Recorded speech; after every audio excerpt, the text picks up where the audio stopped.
bugun ertalab mening ham bank akkauntimga hujum bo'lgan.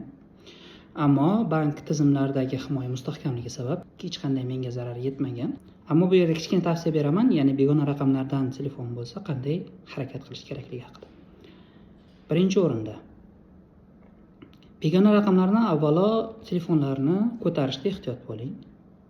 Agar sizga kimdir tushunarsizroq va rus tilida gapirishni boshlasa va shaxsiy ma'lumotlaringizni aytsa, ortiqcha hayajonga yoki xavotirga berilmang, chunki ma'lumki shaxsiy ma'lumotlar o'g'irlangan. Ular hamma narsani saqingizdagi deyarli biladi. Birdan ovozli yozish funksiyasini yoqib qo'ying.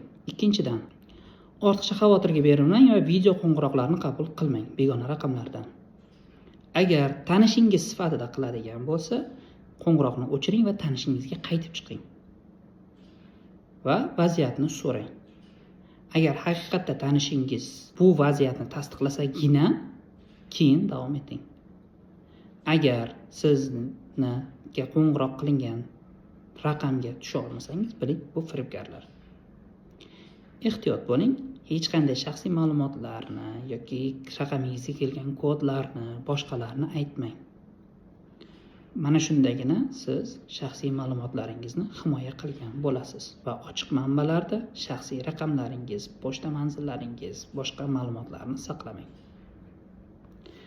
Tavsiyalarimiz foydali bo'lgan bo'lsa, like bosing, tanishlaringizga ulashing, fikrlaringizni izohlarda qoldiring.